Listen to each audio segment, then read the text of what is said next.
No. Can you make it full screen? Yeah. I'll just, let me just now make it full screen. Is that good? Yeah, this is perfect. Okay, Awesome. that's great. So let me now kick off.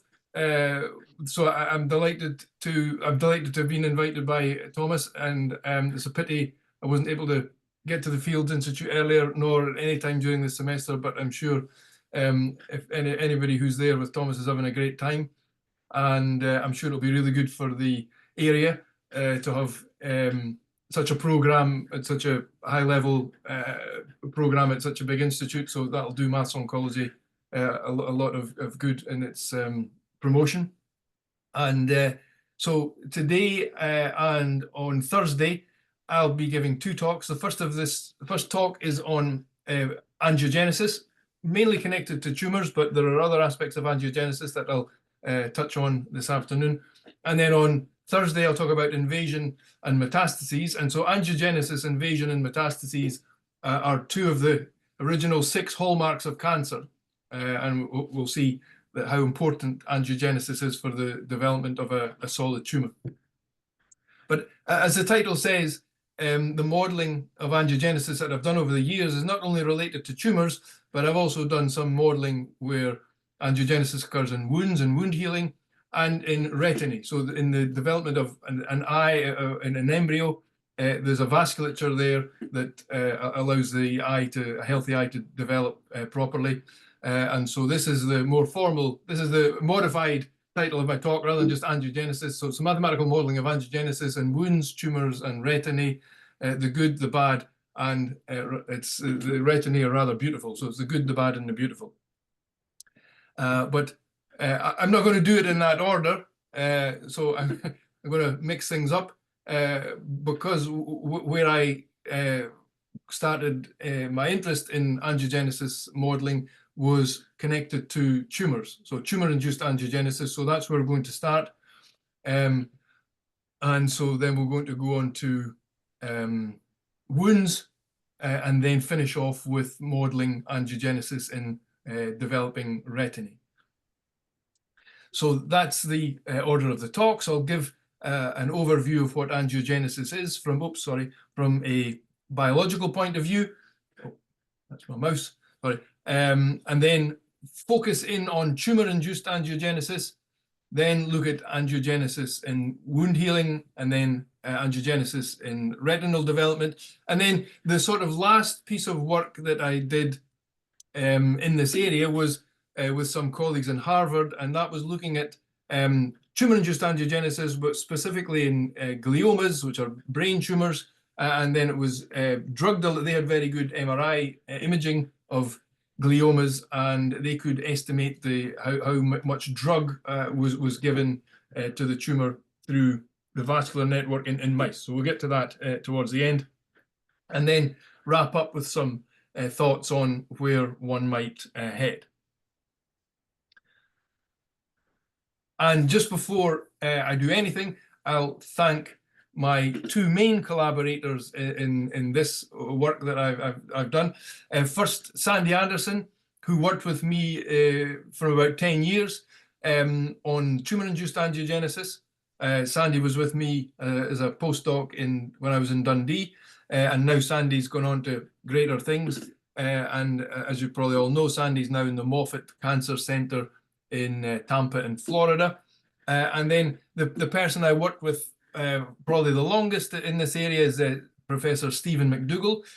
Stephen is now taken early retirement, so he's no longer active, but he was a petroleum engineer by training, and so we connected. He read one of our papers and was very interested in it as a sort of sideline of his research, and we'll get to that in shortly. So, but Stephen and Sandy were the 2 main collaborators over the years.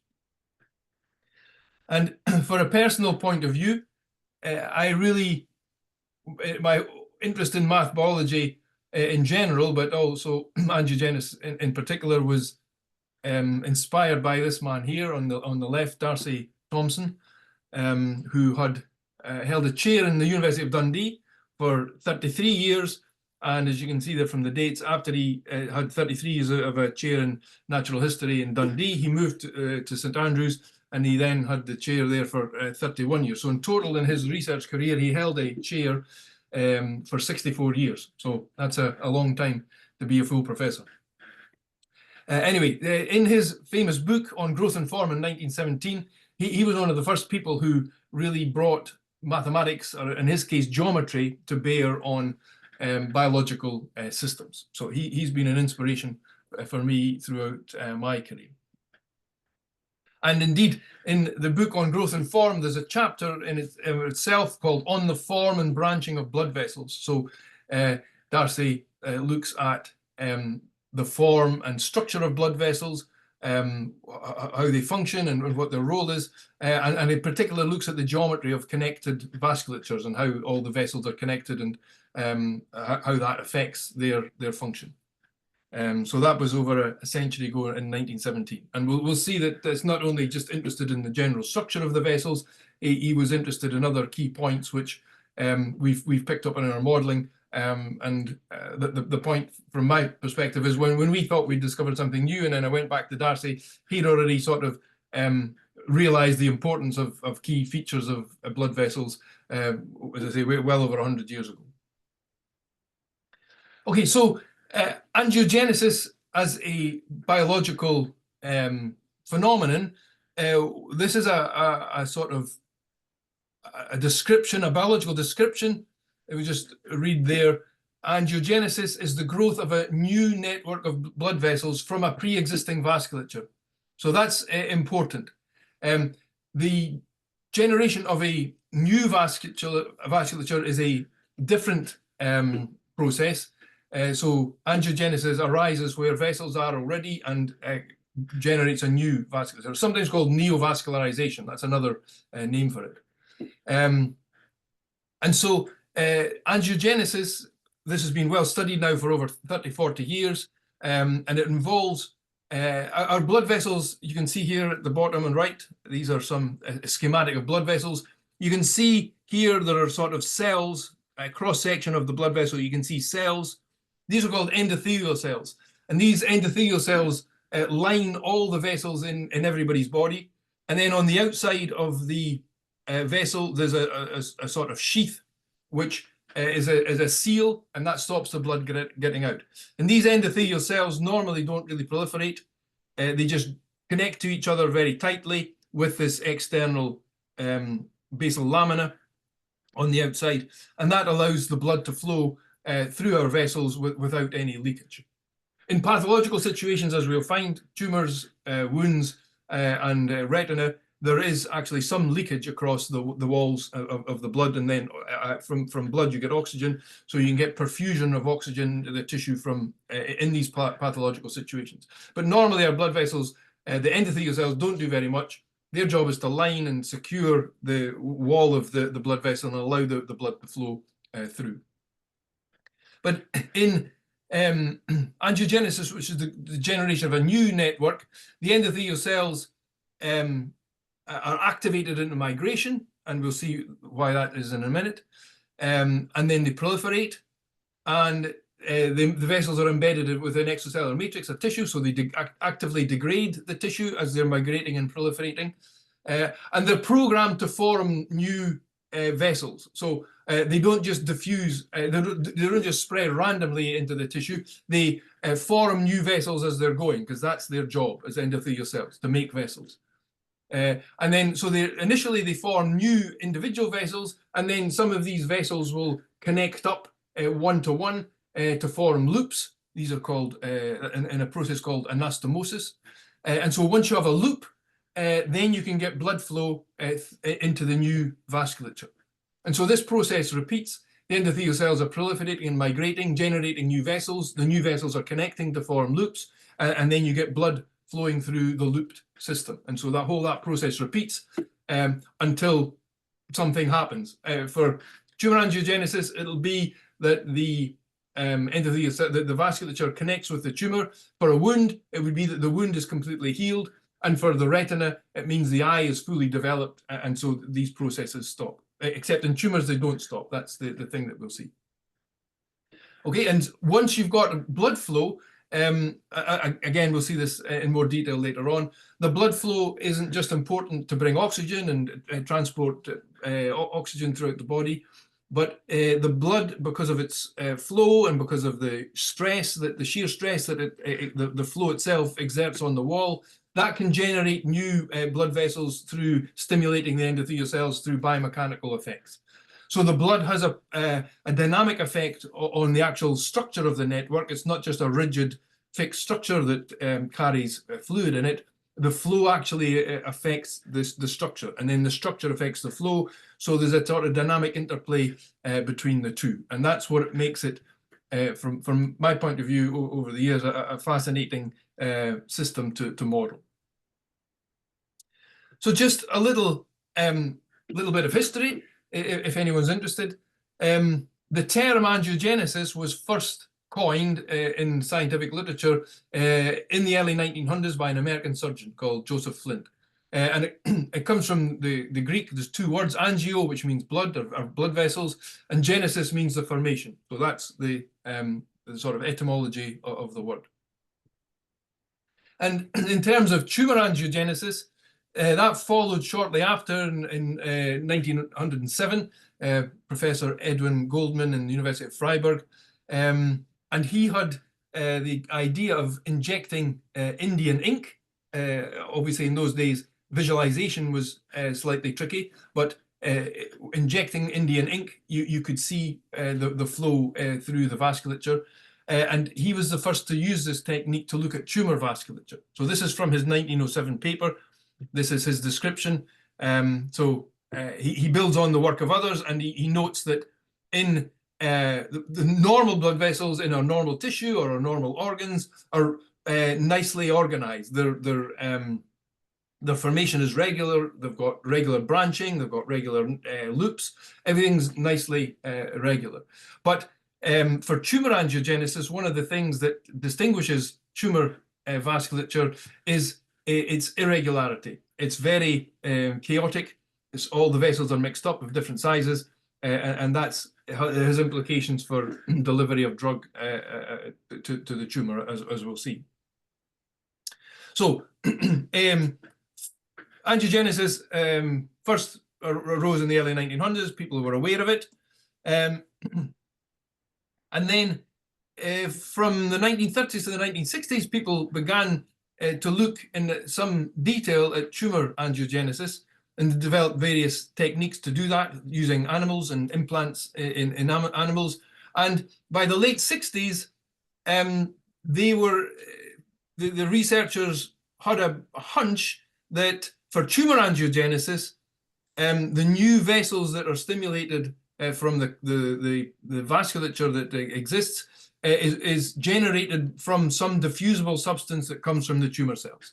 They'd done various experiments, and they couldn't identify this. It took another 10, 15 years to do this, but they thought that there was some substance that the tumor cells were actively secreting, and that was stimulating the endothelial cells and the new vasculature into growth.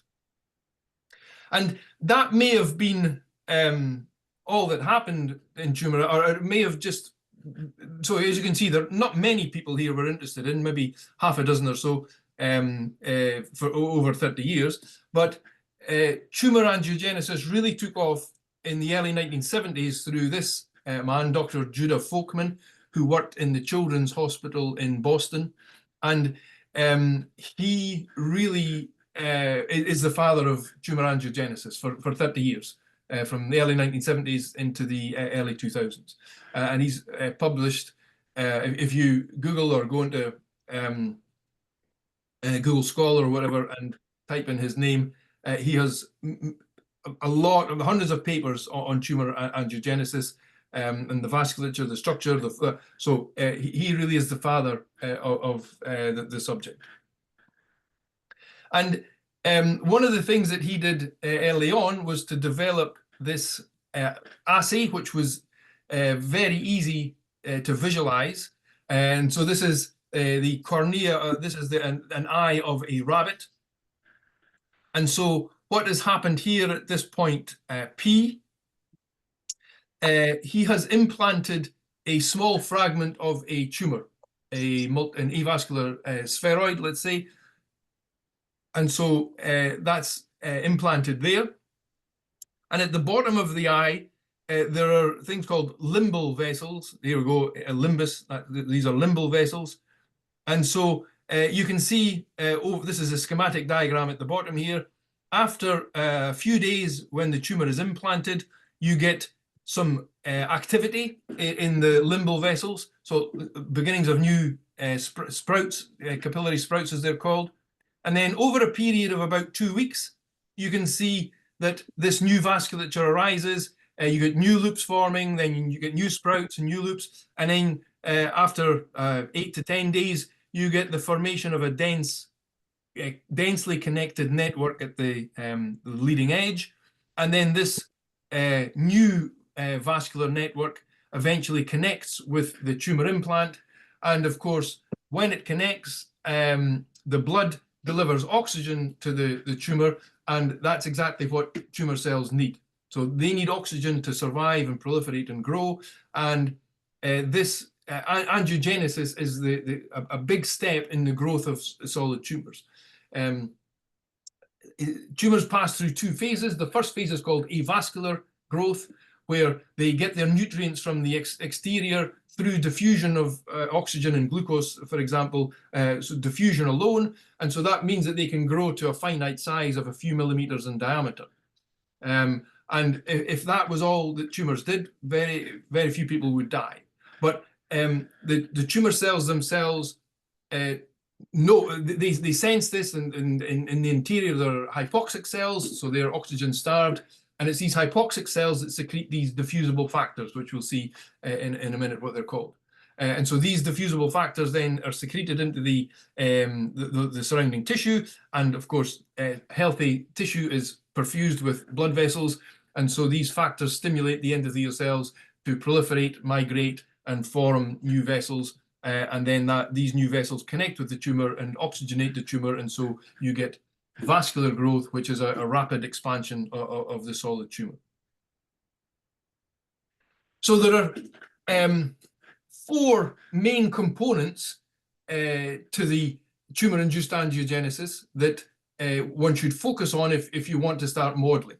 The endothelial cells themselves, they're the key players. They form the blood vessels. So the blood vessels are essentially endothelial cells.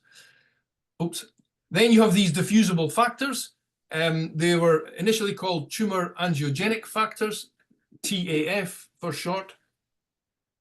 They've now been identified, and the biggest family of them is called they're called VEGF. That stands for vascular endothelial growth factor.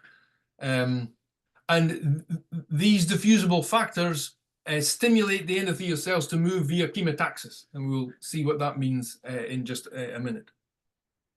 Oops. Then the endothelial cells interact with the extracellular matrix, so they adhere to various components such as collagen and fibrin, and that provides another way of directed movement called haptotaxis. And then, in order to facilitate their movement into the extracellular matrix, they secrete enzymes which degrade the matrix, and that allows them to proliferate and migrate or access the fibronectin and collagen so that they can move. So 4 main variables that we'll focus on for our modeling. You can make things a bit more refined if you want. There are different types of growth factors. You could have 2 or 3 if you want. You could have 2 or 3 matrix components. You can also, fibroblasts also play a role, and pericytes also play a role later on. But if you focus on these 4 variables, that is a very good basis for any model of angiogenesis. Okay, so this is the first modeling focus, tumor-induced angiogenesis. So this is the bad bit. All the aspects of all the applications of angiogenesis that we we'll look at in this talk, the endothelial cells are doing exactly what they're programmed to do. They migrate, they proliferate, they form new vessels. The new vessels form loops, and you get a new vasculature. So under normal circumstances, a new vasculature is generally good, but in this case, it's bad because the new vasculature if it goes right the way across, it gives oxygen to the tumor and allows it to grow. So that's why I've labeled this tumor-induced angiogenesis is bad. So here you can see, this is a schematic diagram. We have our solid tumor. There are hypoxic cells there, and so they sense they're hypoxic, so they secrete various angiogenic factors such as VEGF. So those factors are released and diffuse. They diffuse across into the local tissue, the surrounding tissue, and where there are not normal blood vessels. And so what happens then is that, first of all, the endothelial cells degrade the outer sheath, the basement membrane, which is, as I say, that's the protective cover of the vessel. So they degrade that, and that forms little holes, and that allows them to then proliferate. That stimulates them to proliferate, and then they also migrate in response to the gradient of angiogenic factors and in response to any gradients of the matrix. So this directed migration of the endothelial cells, and as they're moving, they're forming these sprouts as they're going along. And it's the cells at the tips of the sprouts that are actively proliferating and migrating. The cells behind sort of play follow my leader. They just proliferate and form the main body of the capillary sprout. So it's the tip cells that are doing all the hard work, so to speak. And then here you can see that two adjacent sprouts have fused together at their tip. This is anastomosis. And then the blood then that's flowing in this main initial vessel will then be diverted through this loop and out again. So once you have a loop, you can get blood flow into your new capillary network, and that, as we'll see slightly later, that changes the structure of the network, and so the whole thing's a bit dynamic. But we'll take it one step at a time in terms of the modeling. Okay, so if we are to put, let me just briefly mention chemotaxis. So chemotaxis is directed motion of individuals, in our case cells, and it's directed motion in response to a diffusible chemical factor. So something, other cells, or there's a source of this chemical, it's released, the chemical diffuses, and as it's diffusing, it's decaying, so it sets up a gradient where its source is at the highest concentration, and the concentration then decays away as it's diffusing out.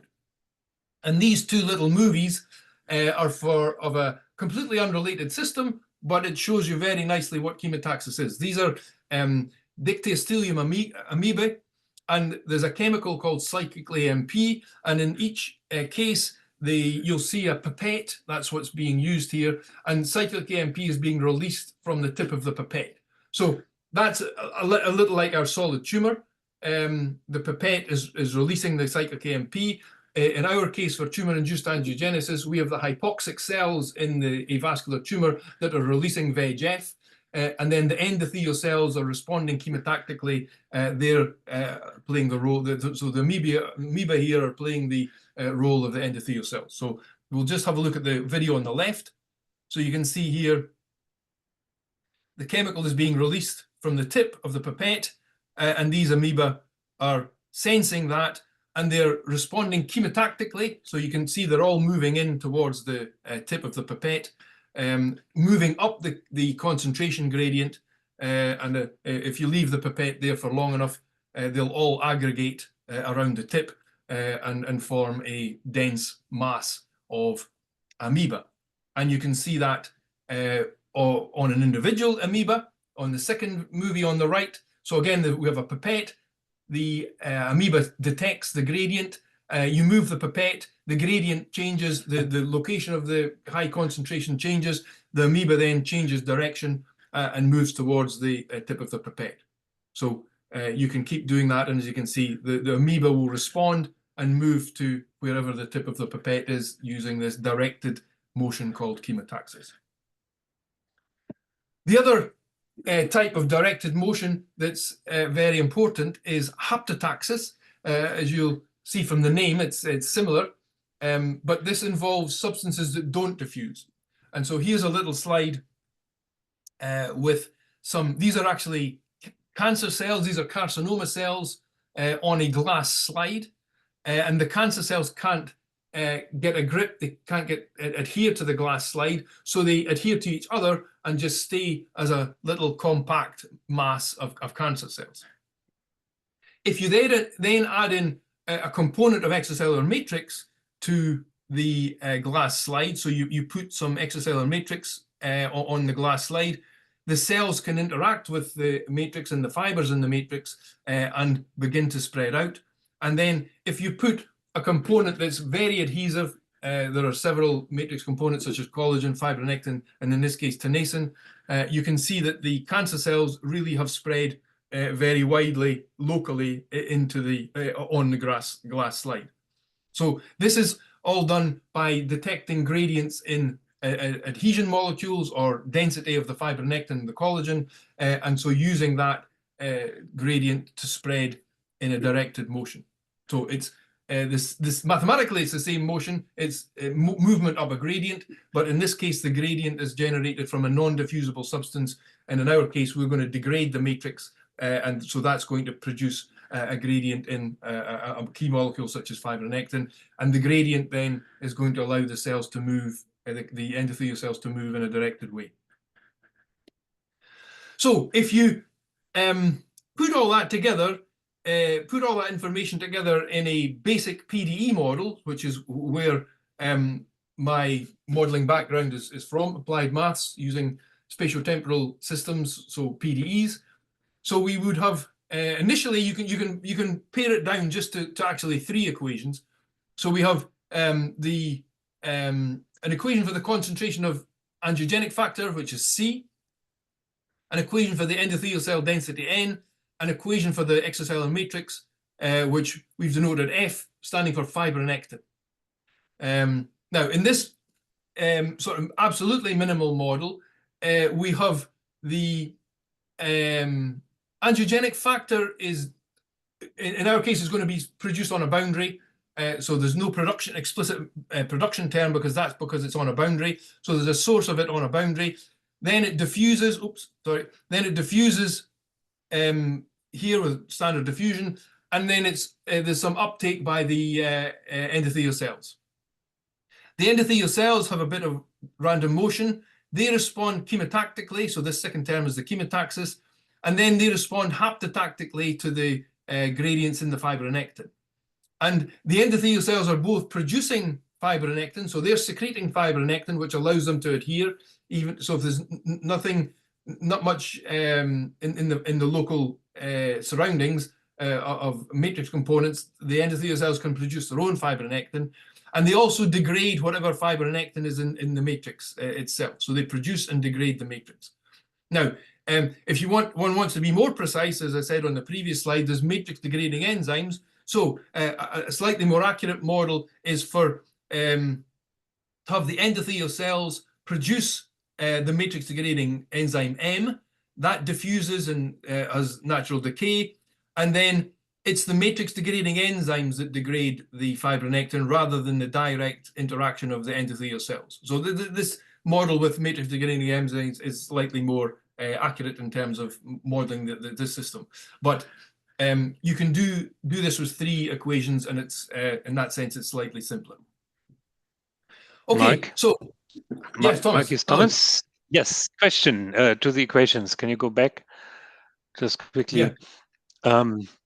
The endothelial cells are not reproducing, right? You don't have a growth term for them? Why not? That's an excellent point. So this is I'll get to the citation in just a few slides time. So Sandy, and this is a model that Sandy and Anderson and I were working on in the late 1990s. And obviously, if you want to do proliferation, you stick in a logistic term. That's fine. Now, when we did that, any initial condition that you have with the endothelial cells, you're going to proliferate. So any cell density just proliferates, and so basically you get a lot of cell density everywhere. And that's not what's happening in the endothelial cells. As I mentioned in that schematic diagram, it's only the endothelial cells at the very tips of the sprouts. So if you have a PDE like this with any initial conditions, what we're really wanting to say is that only the cells at the edge of where we are proliferate, and that's very hard to do with a PDE like this. So in the paper, we said, look, we know this proliferation, but for this PDE, we will simply focus on the migratory effects of chemotaxis and haptotaxis. And in the initial phases, there's very little proliferation. And so hopefully, qualitatively, we can see something happening with the PDE model, and we'll think about the proliferation later. Okay, so, thank you. So here's what we did. I mean, these models existed in the 80s and 90s, but they were often in one dimension. And in one dimension, you're taking essentially a cross section through a two-dimensional domain, because this is in the corneal experiment. There's the angiogenesis really occurs almost in two dimensions, because the eye muscles are very tightly packed together, and so it really is just a two-dimensional sheet of vessels that are forming. So a two-dimensional domain is really quite accurate. A one-dimensional domain is sort of too simple, and you can get a general feeling that the cells kind of go in some kind of traveling wave type way, but you don't really get much information.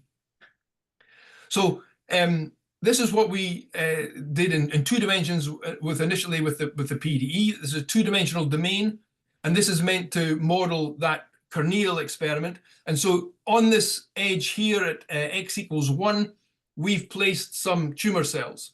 And we've said that the tumor cells then secrete angiogenesis factor. So the TAF, the concentration C, that's held at a value 1 on this boundary. And then the equation for the TAF means that it diffuses and decays. And so you've got diffusion and decay in this domain. And so you're going to set up a natural gradient with a high value of TAF here and a low value of TAF at the other end.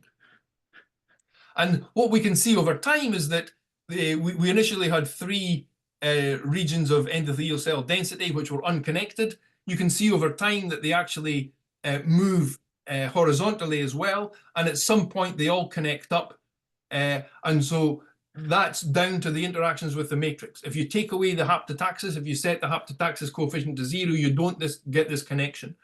And if you remember from the corneal experiment, that's exactly what happened. You had initial new vessels, and then eventually they formed these loops, and then the sort of overall looped new network carried on and connected with the tumor.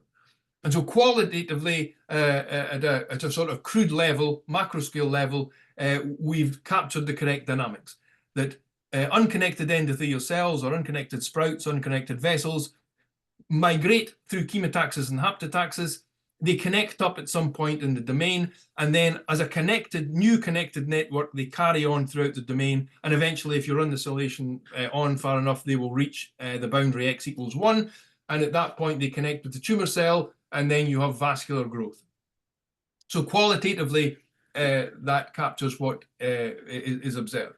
Now, next thing, we made it a little bit more accurate. What we have here, although it's difficult to show, is we have a little semicircle of a tumor implant. So we've actually made a little semicircle.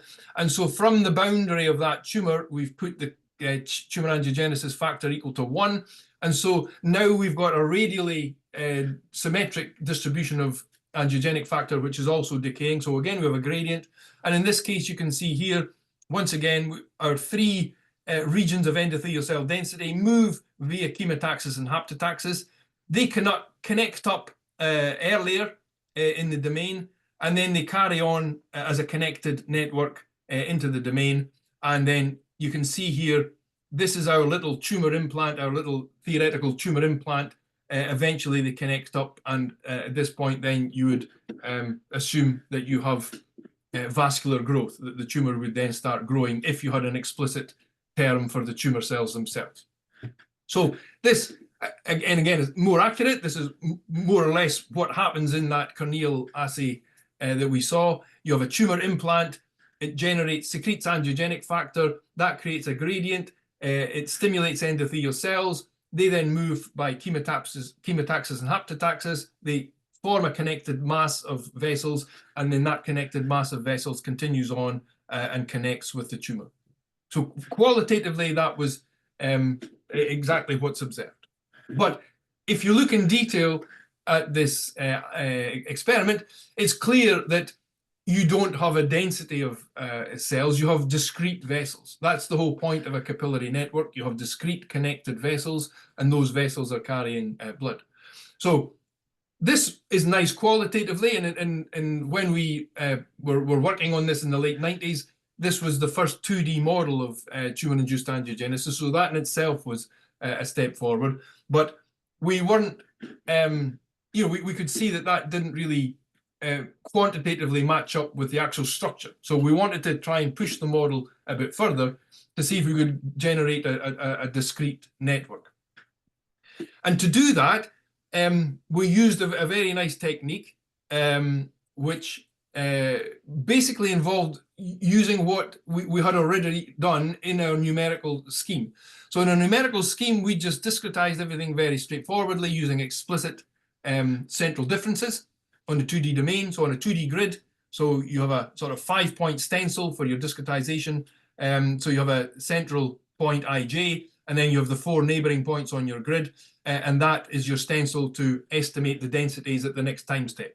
And so when you discretize that, you get, for the cell equation, you get a sort of discrete algebraic equation like this, that the cell density at grid point ij at the next time point, q+1, is created from components of the grid point ij itself at the previous time point q, and then the 4 other surrounding grid points, i+1j, i-1j, ij+1, ij-1. So all those contribute to the grid point ij at the next time step. So that's how we solved the PDE, and we got our densities over time. But if you look at what these P0 to P4 coefficients look like when you've done the discretization, this is what they look like in your numerical scheme. And if we look at P1 through P4, you can see there's a KD over H squared, so that's coming from the discretized Laplacian, and you've got that here in P0. And then you've got these terms here which are modeling, which are the discretization of your chemotaxis and your discretization of the haptotaxis. So if you set the haptotaxis and chemotaxis to 0, so knock out all the stuff on the right, you basically get a discretized Laplacian operator, which is an unbiased random walk, which is exactly what you expect. Diffusion produces an unbiased random walk, and that's what diffusion is. That's one way of thinking of diffusion. So adding in chemotaxis and haptotaxis forms biases to this unbiased random walk in the direction of wherever the gradient is. And so our idea was that rather than solve this PDE at a continuum level with densities, we would use this discretized system to move individual cells from grid point to grid point, because these coefficients, you can think of them as proportional to the probabilities of movement. If you're sitting on a grid point, then P1 is the probability of moving left, P2 is right, etc., up 3, up and 4 down, and P0 is the probability of remaining on the same grid point at the next time stage. So that's the way we viewed this system. So we have an endothelial cell at a grid point ij, and then at the next time point, whether it moves to P1, whether it moves right, left, up, or down, depends on the magnitude of these coefficients. And that depends then, whether these are bigger than smaller than each other will depend on the size of the gradient. So if you have a gradient in one direction, one of the coefficients will be bigger than the others, and so you're more likely, in terms of probability, you just choose, you partition the unit interval 0 to 1 with these coefficients, and then you select a random number in the interval 0, 1, and whatever range it falls in, that's the coefficient you choose. So if you've got a bigger coefficient, that generates a bigger range, and so you're more likely every time step to move in the biased direction. So rather than solve this as a density, we solve for individual cells at grid points, and then at the next time step, they move to another grid point, and then we update the fibronectin and the angiogenic factor equations, and then we move the cells at the next time point to another grid point. And that's essentially how the endothelial cells are moving. They're moving at the tips, so we're focusing on tip cells. All the other cells just follow my leader. So if you track the path of a tip cell, you're essentially generating the structure of the vessel or the sprout that is behind it. So that's the idea behind the model. We can now track individual cells at the tips, and that will generate the structure of the network, hopefully. And so we have a hybrid system where discrete cells are responding to these continuous fields of the chemicals, the angiogenic factor and the fibronectin. Then, with this discrete system, we thought that we could now actually implement proliferation in an accurate way, because it's only the tip cells that proliferate. So, and the other things that we could do, we believed before we ran the simulations, so we put this in the code. So we have a sort of a hybrid between a PDE and a cellular automaton. So if a cellular automaton, you have individual agents. You can tell an individual agent to do whatever you want, tell it to proliferate, tell it to die, tell it to move, so we've got our endothelial cells moving in a sort of cellular automaton-like way, moving through the discretized PDE, and then we can add on rules which come from the system that we're looking at. So Mark, sorry, I need to... Mark, I just need to interrupt you as well. Yeah, of course. We get a bit breakup of your voice, so maybe you just leave your video. I mean, not share your video, and that might be better. Okay, got you. Yeah. Let me just see. So if I say stop video, yeah. Is that okay? Is that better? Am I coming through a bit clearer? Yeah, let's try that. Okay, let's try that. This. Okay. Yeah, I've turned up the volume as well, and I'll lean into the mic.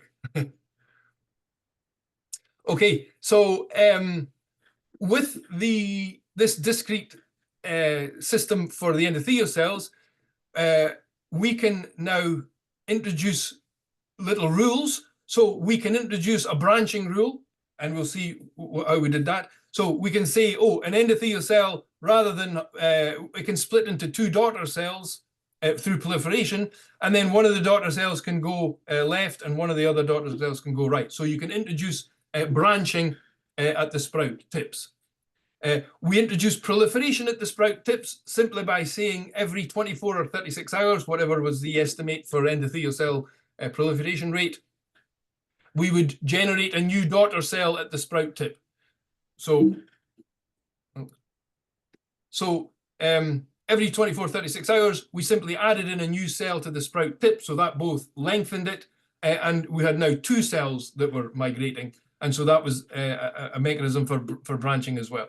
And then we also said that if two of these sprout tip cells were close to each other, then they could form an anastomosis and fuse. So by implementing these cellular automaton rules, we felt that we had a good chance of generating a discrete structure that should look visually like we were seeing in the Corneal experiments. And we introduced the branching rule in a very straightforward way. If you look at the experiments all show that the closer the network gets to the tumor, the more branching there is. And so we just correlated that to the angiogenic factor concentration. The higher the concentration, the more likely you were to branch. And that meant that the closer you were to the tumor, the more likely you were to branch. So that was the little rule that we introduced. So we now have the cells migrating with chemotaxis and haptotaxis, and we now have these cellular automaton-like rules, branching, sprout fusion, and proliferation in the model. And this was then our more or less first time we simulated it. We got something really that we were really pleased with. This is our two-dimensional domain. So again, we have our tumor cells at x equals 1 secreting the angiogenic factor, which creates the gradient from right to left. And now we have 1, 2, 3, 4, 5 initial endothelial cells that are forming 5 initial sprouts. And you can see that they initially just move into the extracellular matrix unconnected. They then start branching as they're getting closer to the tumor. And as they're then getting closer to each other, they start to fuse. So now we have a connected fused network which continues to branch and fuse, and in the right-hand picture here you can see that visually that's actually quite close to what we saw in the corneal experiment. So quantitatively this is now a nice, more accurate model. You can then change some rules. This is we've made the branching rule, made branching probability higher earlier, and so you get a very densely connected network at an earlier stage, and this is an example experimentally of a very densely connected network.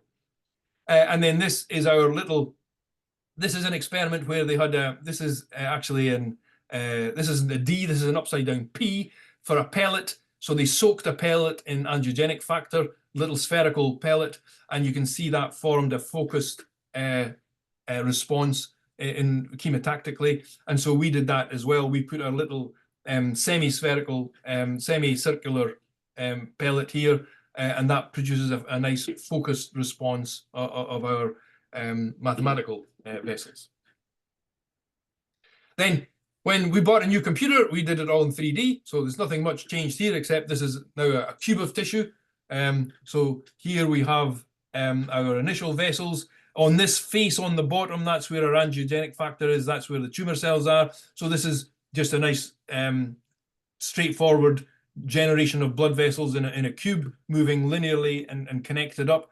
And in the right-hand image here, we've actually put a little spherical mass of cancer cells which have secreted the angiogenic factor, so you have a spherical symmetry, and so our blood vessels are now moving from the faces of the cube, and you can see they respond very nicely and connect up and all connect and then sort of engulf our little spherical tumor at the middle of the domain.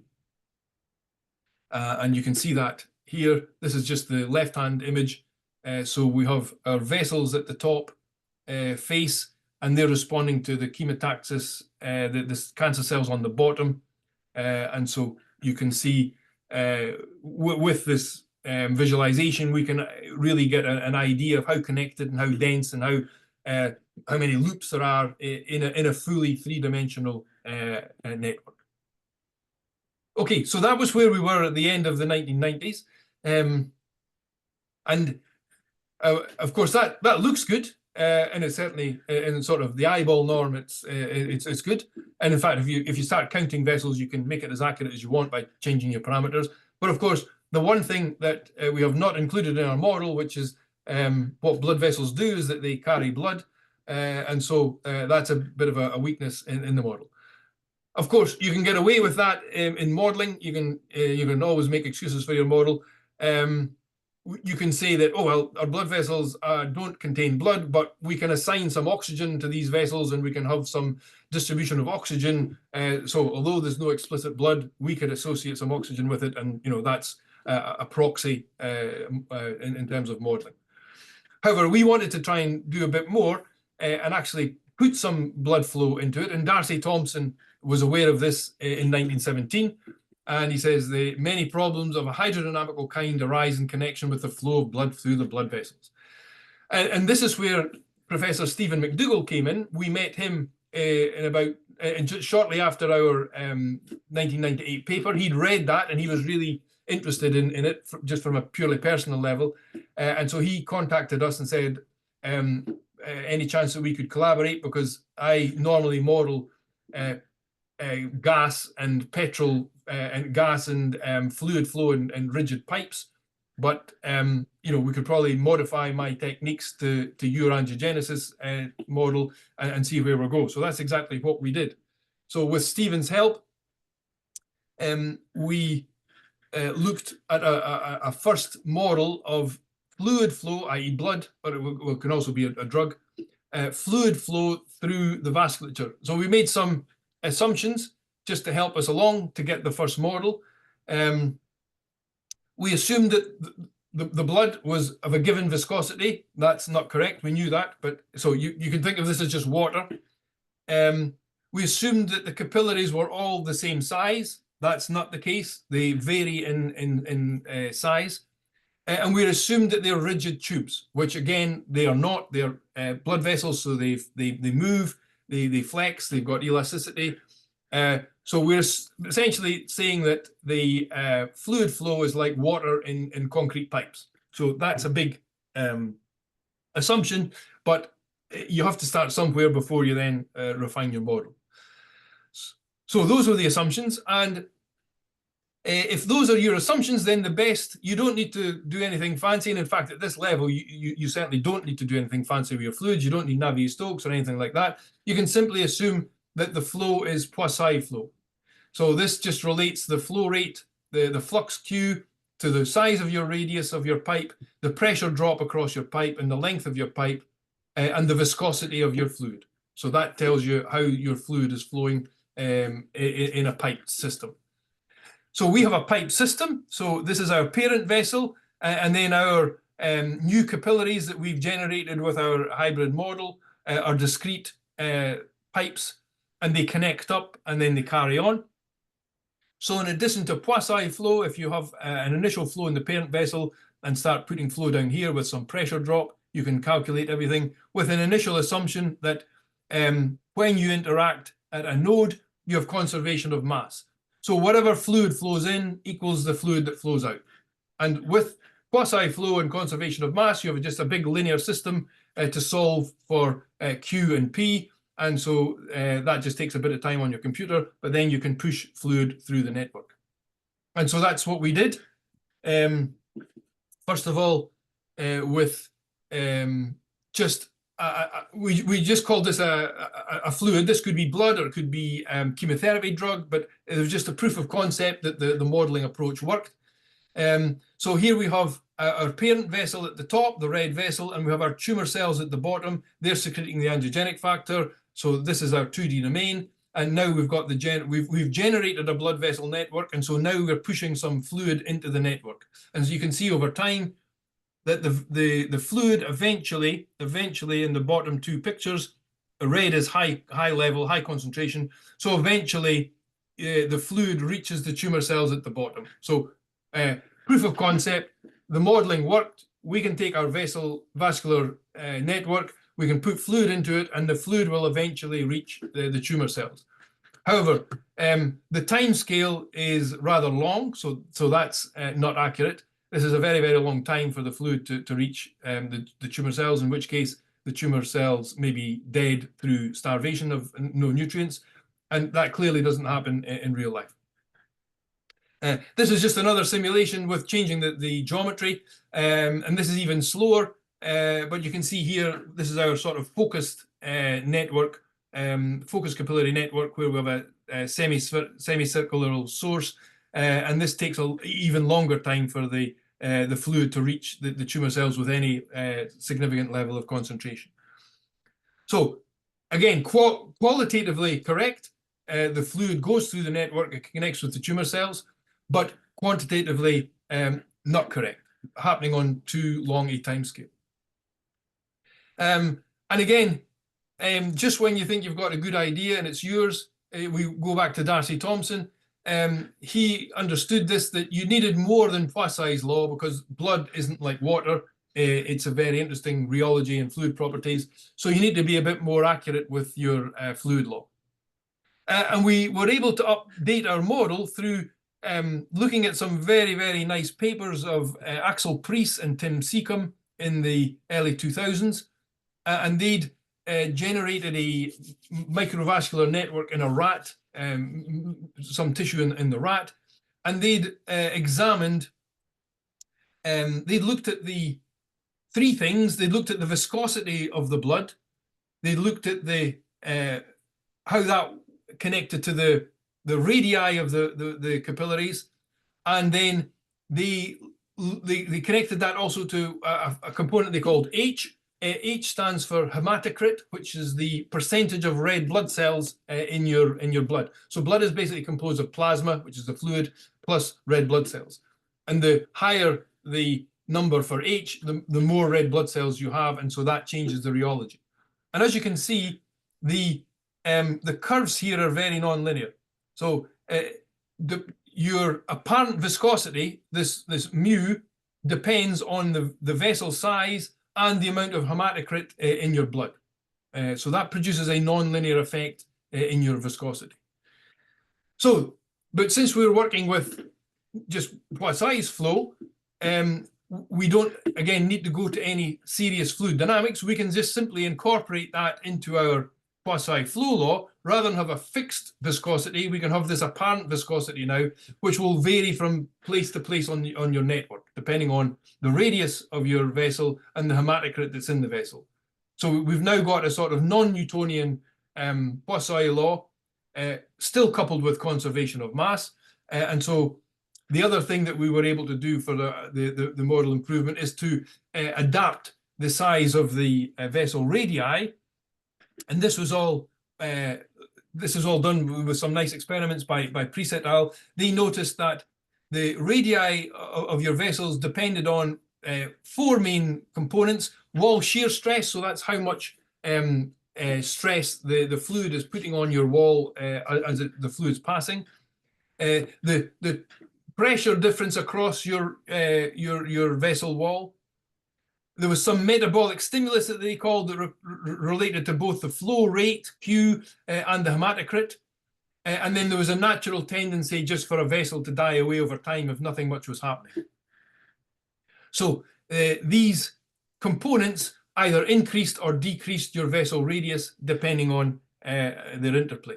So we combined then our non-Newtonian updated Poiseuille flow with the apparent viscosity with vessel adaptation, and this is what we got when we did the simulation. So we have a pre-existing network and we put the flow through the network, but as the flow is going through the network, it's changing the vessel sizes. And you can see the red is the biggest vessel. So you can see that over time, what's happening, let me just do that again. So initially everything's sort of small, all the vessels are the same, but there's a sort of preferential wall shear stress, for example, that widens the network, that widens these capillaries. And if you widen the capillary, you get more flow. And so that's a positive feedback effect. And so quite naturally, what happens is that you generate a sort of optimal path through your network. So rather than just all the blood going through all the vessels equally, you pick 2 vessels that are the biggest, and then most of the flow, over 95% of the flow, goes through these red vessels. So that's a sort of self-optimizing system. Now, this has implications both for the oxygenation of tumors, because that means that if the vessel network's being optimized, then you'll get more oxygen to the tumor, and so that's good for the tumor. But it means also now you could, in theory, optimize a vasculature, and if that's all you did, you would just you make the tumor grow quickly. But if you optimize it and then quickly give a chemotherapy drug, that drug should really get to the tumor in optimal concentrations and do the maximal damage. So it's a sort of a timing effect there. And certainly at the time we were doing this modeling, anti-angiogenesis drugs were really a big thing. And so it was hoped that you could give an anti-angiogenesis drug, which would regularize the vasculature and then give a chemotherapy drug, and that would give you the optimal treatment for tumors. Okay, in terms of the modeling though, we still felt that we could do a bit better. And again, Darcy had come across this. And so he realized that both the morphology and the physiology, i.e. the structure of the network and the physiology of the blood, were connected. And so we thought that we could improve our model rather than have branching simply just connected, just simply modeled at the tips. There's experimental evidence over the years that you can generate new branches in your model through the wall shear stress. So if the wall shear stress at a point in your vessel goes above a threshold, you're more likely to generate a new side sprout. And so that's what we did. In addition to TAF, where you could branch at the tips, you could also now generate new vessels from the side through a wall shear stress threshold. So this is now our sort of updated, we call this a dynamic adaptive vasculature. And now the problem's really computational, because the fluid is occurring on a much shorter time scale than the vessel growth. And so if you just solve everything on one time scale, it takes forever. So what we did was, in order to sort that out and give us an efficient simulations, of course, there's no flow until you get a loop. So we didn't have any flow in the system until we got a loop. And then when we had a loop, we stopped the growth of the network, and then we allowed the flow in. And so the flow happens on a quick time scale. And so very quickly, you get an optimal network where you have no change. Any change through wall shear stress will happen, and then it settles down to some new structure. And then once that new structure is in place, you stop the flow and then allow the cells to carry on migrating. And then once you get a new loop, you stop the structure, and then you add in more flow, and then you run the flow until you have a steady state, and then you flip back to the cells. So it's a flow, and then you grow, and then you flow, and then you grow. So the network is changing through the flow that's in it. So this is our dynamic adaptive grid. And you can see here from this these two pictures, the top picture is flow through a static grid where we've just simply optimized the vessels. So we have a top structure. And then the bottom grid is where we've allowed this dynamic adaptation. All the other parameters are the same. And so you can see the structure is very different.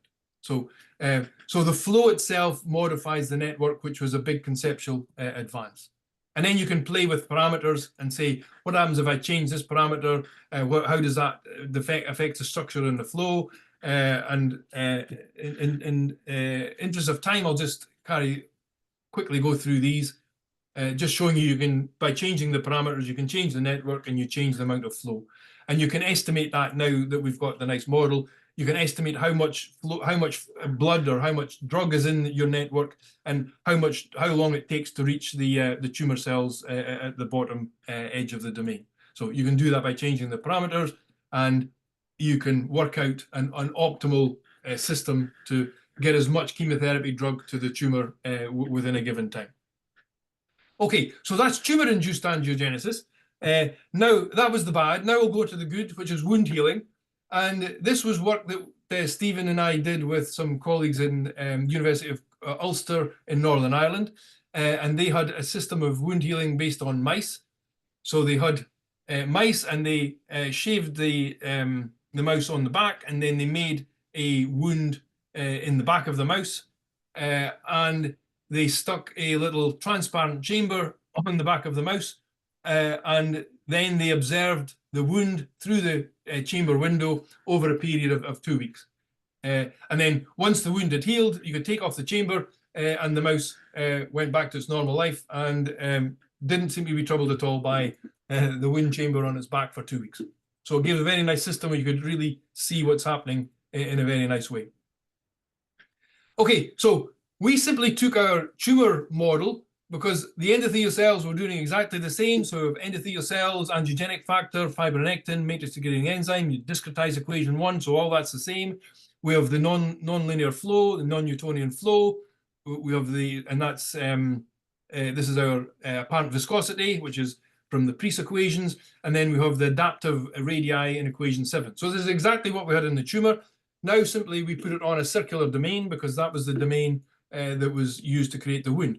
So what they did was they made a little circular wound in the back of the mouse. So that was the pre-wound. These two top pictures are the just after wounding. And so on the left-hand side, the left 3 panels are the experimental data, and the right 3 panels are our simulations. So we have a circular wound, we have vessels around the edge, and then they grow in responding to our model with the flow, and eventually once we connect in the middle, the wound is healed.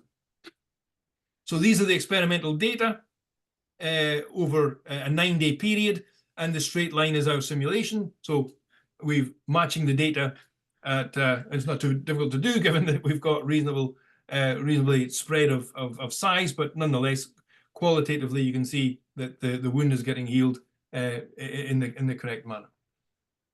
But then we actually really looked at the structure of the networks, and if you compare the number of connections and the actual density of the vessels, our model was really producing an accurate reproduction of the network structure. It just didn't look good from the eyeball, Norm. When you actually did these calculations, you could see that our model really connected up with the actual data points. And then the other thing that we did, the Christopher Mitchell, who was he was the PI in the experiments, they had an anti-angiogenic agent called TNP-470. So they gave this in the wounds, and what that did was reduced, essentially, this was a factor which reduced endothelial cell proliferation, and so your wounds either healed over a much longer period of time or didn't heal at all. And so to model the fact of the effect of this chemical, we reduced both the chemotactic sensitivity and the likelihood of endothelial cell branching, so create fewer branches. And again, using that, you can see now we also match the data for this TNP-470 simulation, and here's our model compared with the experiments. So the wound took much longer to heal, and that's exactly what you were seeing experimentally. And again, when you looked at the real data in terms of junctions and densities, our model matched up in a very nice quantitative way. Okay, so the last application that we worked on with Stephen was, and again, this was with Christopher and his team, was vasculature in the eye. So these are some nice pictures of the vasculature. These are from mice. These are mice embryos. So you sacrifice the mice at various days in their development, and you look at the vasculature in their eye. And as they're maturing, then the vasculature is becoming more and more mature, and you're getting a healthy eye. So you can see these lovely pictures of the vasculatures in the eye. This central point here, this is the optic nerve of the eye, and so the vessels come out from the optic nerve, and so you see, just from a visual perspective, you get these beautiful images of the vasculature as the eye is growing. Okay, now there are various other factors involved. These are just some nice pictures, that's why it's called the beautiful. And the reason we were wanting to focus in on this is that Christopher was interested in trying to work out why in some, and especially in children, this is called a disease called retinopathy of prematurity, okay, tens of thousands of infants each year are affected by this, and it means that your vasculature in your eyes doesn't form correctly, and so that leads to poor eyesight and potential blindness. So the idea behind the work here was that if you could understand how the vasculature formed and formed badly, you could maybe get a method to make it form correctly and so prevent this disease, retinopathy of prematurity. So the system is slightly different. We've still got we've still got the key players that we've seen from wounds and tumors, endothelial cells and angiogenic factor, VEGF. But in this case, there are a few more cell types that are important. First of all, as the eye is developing, you get neurons, and these are the first cells that come out of the optic nerve. They then secrete a chemical called PDGFA, platelet-derived growth factor A. That chemical stimulates another cell type called astrocytes, and they essentially form a bed for the endothelial cells to walk on. So astrocytes respond chemotactically to PDGFA. The astrocytes secrete VEGF. As we've seen, VEGF stimulates the chemotactic response of endothelial cells. They move into the matrix via haptotaxis. And when we have oxygen, when we have flow in the network, we have production of oxygen, and the oxygen downregulates the activity of the astrocytes and essentially tells them to stop. And so there's a sort of control feedback mechanism in the network that after a certain time, the astrocytes stop, everything's controlled, and then ideally you've got a nicely formed vasculature, and that leads to the development of a healthy eye. Okay, so this is our model now. So we're going to include a few more things. We're going to include PDGFA, but that's going to be on a boundary. That's going to stimulate astrocytes to grow. They're going to secrete VEGF, which stimulates endothelial cells, and then endothelial cells do their usual chemotaxis and haptotaxis in the matrix. And then when we have flow in our vascular system, the oxygen, which we can model and allow to diffuse into the tissue, the oxygen will downregulate the astrocytes, which then downregulates the VEGF, which then stops everything at some point. So we have just very similar PDEs, there's just more of them. We now have astrocytes. A, they respond to PDGF, which is P, that's secreted on a boundary. C is our angiogenic factor that's produced by the astrocytes. Endothelial cells N, chemotaxis, haptotaxis, and then we have matrix degrading enzymes, both secreted by the astrocytes and the endothelial cells, and then we have matrix, both secreted by the astrocytes and the so fibronectin. I think that should be in. Okay, yes, there are two components in the matrix, and we've now got 8 equations instead of 4. So we discretize the endothelial cells and the astrocytes in the usual way that we've done before. So these are just what we've seen with we've now got our individual bias walk on our grid. And so since we did so well with the wounds, we thought, well, this is going to be easy. We've just got a circular domain now, except things are in the center rather than the periphery.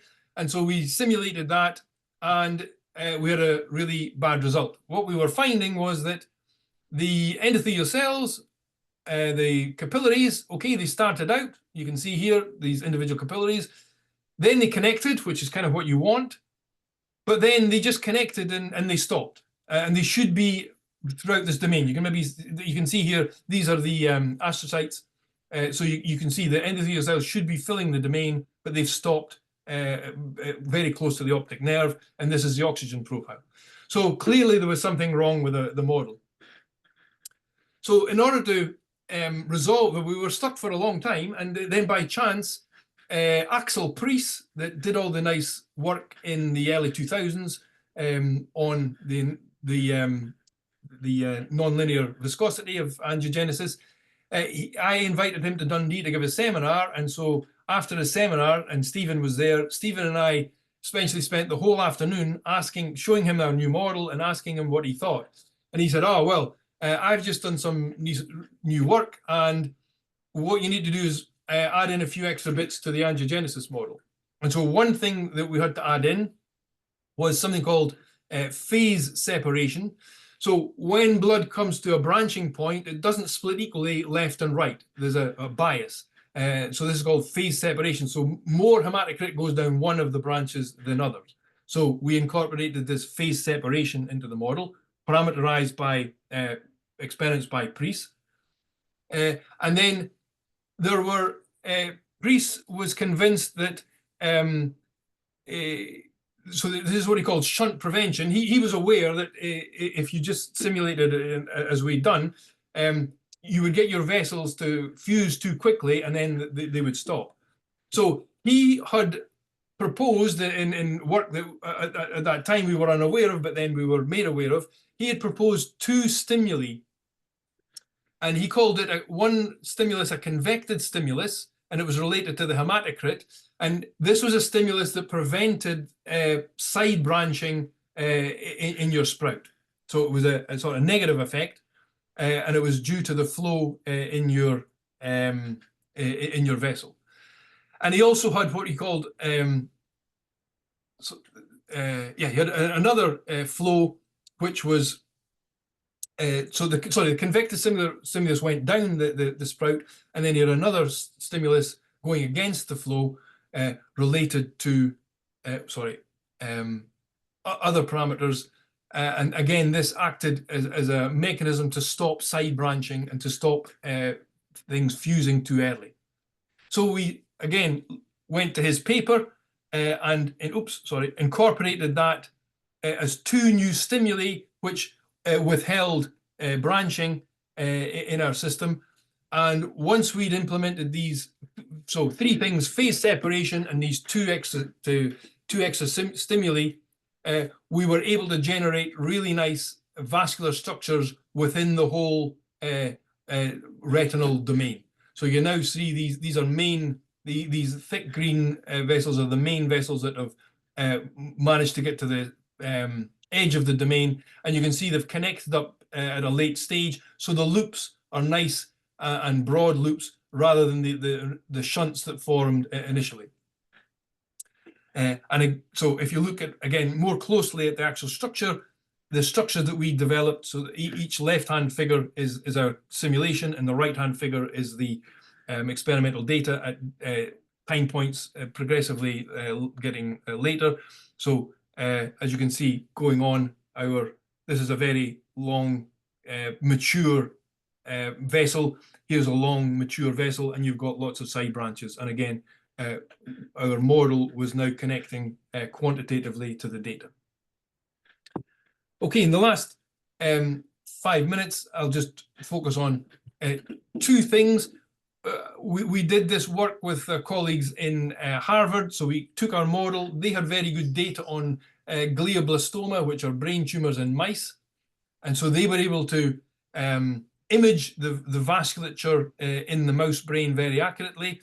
And so we used their image and we incorporated their image in our model. And so we put our flow through the vasculature that was very accurate from their imaging. And so we were able to estimate the perfusion of both oxygen and drug. So the chemotherapy drug that was delivered to the glioblastoma would go through the vessels, but would also leak into the tissue and diffuse. So it was a combination of convection and perfusion, and that was the total drug that got to the glioblastoma. So we were able to do some, as I say, this is a full three-dimensional simulation of a real vasculature, imaged vasculature from a mouse glioma. And with that, we were able to change parameters in the model and try and predict the optimal level of drug that would get to the glioma in the mice. So nice in vivo data and proof of concept that our model could be used to optimize drug delivery if that was possible. And then finally, just the last little model. This was something we did with John Lonegrub and Paul Macklin.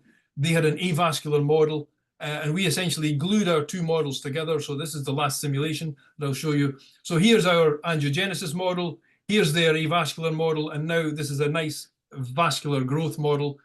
And I won't go into the details other than that you get really nice dynamic imaging. And you can see that the vascular growth of the tumor is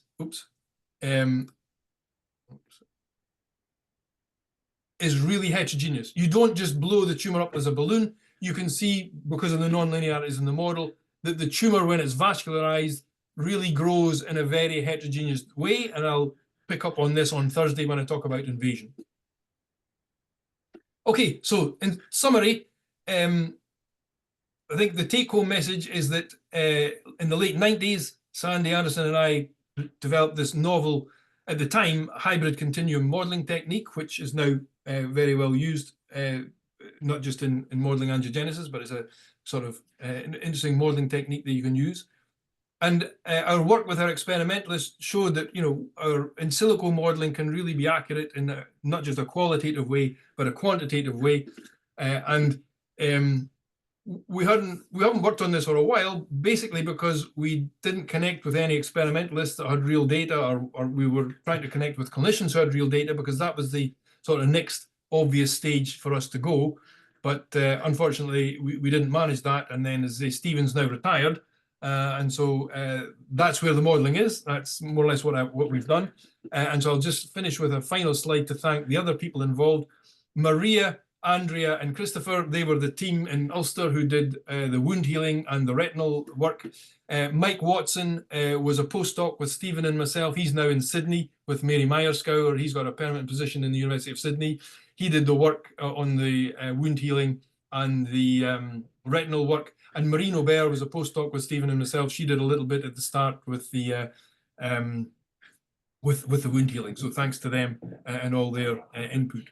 So with that, I will start my video again and put me back and say thank you very much for your attention. And I'm more than happy to take any questions.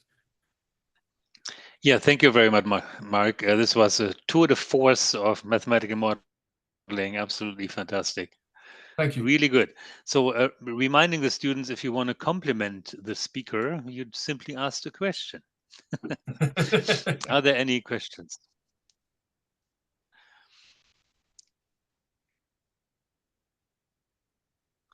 It's also okay if there are no questions. You can. There are we still have questions. opportunity on Friday. There are Yeah, questions. At the Tamara. very beginning, you showed Yeah. mature vessel, which is like a mature river that curves. And I'm interested in mean curvature flow. Okay, yeah, And yeah. in that sense, I wonder if you could manipulate the mean curvature flow to do things that we're interested in. I think people have modeled individual vessels and looked at mean curvature and things like that. But then that's at one scale down, you know, that's really at a small scale of one vessel, and getting into the geometry and whatever of one vessel. At the level we're working at, and obviously because we're on a grid, it's actually just a, you know, grid point to grid point. So if we were wanting to look at mean vessel, we probably have, you can use grid-free approaches. That's another thing. So you probably got a smoother curve if you use grid-free approaches. And I think if you did that, you'd probably be in a better shape to connect with actual mean curvature. We don't really have enough resolution in our model to have mean curvature, but there are other people who have looked at that aspect. Okay, would you consider using the mathematics of networks and graph theory, let alone fractals,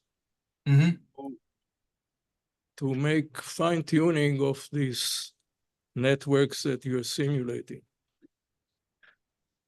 I haven't. I mean, there are various other modeling techniques around, discrete techniques.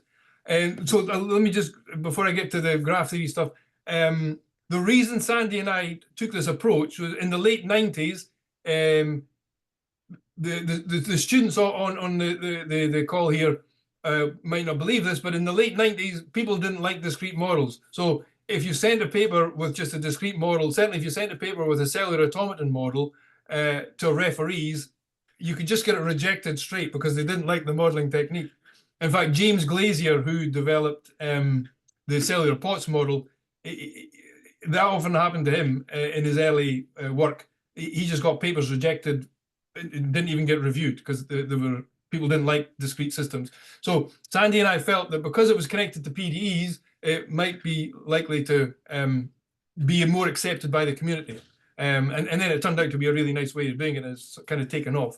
I think in terms of graph theory, I haven't really seen people use graph theory. That's a possibility because obviously you've just got connections to nodes and then differential flow across between nodes. So that graph theory may well come in useful. One thing I have seen people do is sort of homogenize the system back to a PDE and get an averaged oxygen field from a PDE. So you lose the structure and all the nice connections and vasculature, but you work with a PDE and you can do some analysis. Avner Friedman, I know, did some work in this area, and through essentially homogenization, and so then you can work with oxygen concentrations from some average macro scale, complete macro scale system. One of your simulations reminded me forest fire that starts very locally and then covers area, and that's with tumor genesis. That's the goal, to limit that area or to limit the growth. Yeah. So that gives an idea that is more anecdotal or a bit humorous or not, where in ancient medicine, people used to draw blood from the patient. Yes, yes. And in your case of this intensity of blood nurturing the tumor, it could be that this ancient wisdom partly may be useful. Well, no, that's a good point. That was more or less the exact idea behind so in the 90s, Judah Folkman really worked hard on this strategy called anti-angiogenesis. So he was convinced at the time that rather than treat with chemotherapy drugs and all these things which have big side effects, that if you focused on the vasculature and you could either just localize the tumor and keep it there at a small size, or if you really worked hard and, you know, eliminated the vasculature or stopped the flow of blood to the tumor, you would actually starve the tumor, and then the tumor would die through lack of oxygen. And so for 10 years, anti-angiogenesis strategy was believed to be the silver bullet, and that cancer would actually be cured, solid tumors anyway, cancer would actually be cured by knocking out the blood vessels or really disrupting them, either explicitly, or then you could put a chemotherapy drug in if you knew the real structure. But it turns out that everything's more complicated than you think. And Folkman published a paper where there was something like a 90% cure rate through his this anti-angiogenic strategy. And he was all over the world in newspapers and on TV and on radio. And people were getting so excited that they were forgetting what was in his paper. And his experimental work was done on mice. And the hype was generated by others. He'd never bought into the hype. And if you look back at what he said, if you're a mouse with a tumor, we can cure you. And so that was the big step forward. He was able to, cure cancer in mice through anti-angiogenesis strategy. But when it was the drugs were developed, anti-angiogenesis drugs were developed and tried in humans and people, it didn't work for all sorts of reasons, because people aren't mice and things are more complicated in humans than they are in mice. So, but for a time, anti-angiogenesis, and it still works in some tumors, but it hasn't been the big breakthrough that was hoped for. But that's basically connected to sort of bloodletting in some sense. Okay. So here's a question by Amy. Amy? Hi, I have a question about that experiment that you just mentioned. Yep. Do you know if those were xenograph mice? The Folkman's experiment, you mean? Yeah. Oh, I'd have to check back his papers. Okay. No, just do you know? Sorry, I was going to ask. Do you know anything about the sort of angiogenic effect in the xenograph model? Is that different to angiogenesis in, say, other sort of modeling environments?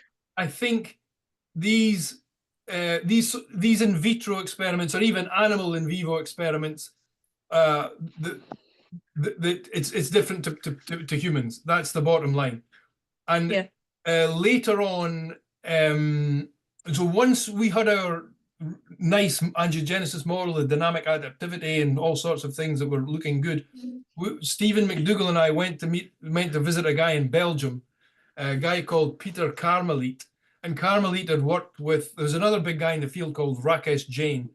So Carmelit had worked with Rakesh Jain in the 80s and 90s, and he was kind of number 3 in the world. So Folkman was number 1, Jain was number 2 in the world, and Carmelit was number 3. And we went to Carmelit's lab, and we were hopeful that we could connect with him and connect with his data and do something really interesting. And so we went and we gave a talk and blah, blah, blah.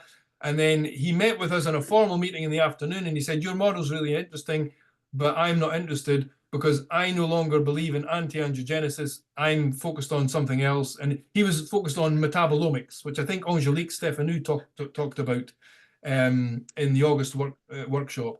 So he basically said, it's really nice, but I don't want to work with you because I don't believe in anti-angiogenesis as a strategy now. I'm focusing on other things. So at that point, we thought, well, if he's not interested, and then that's when we connected with the guys in Ulster and did the wound healing and the retinal stuff.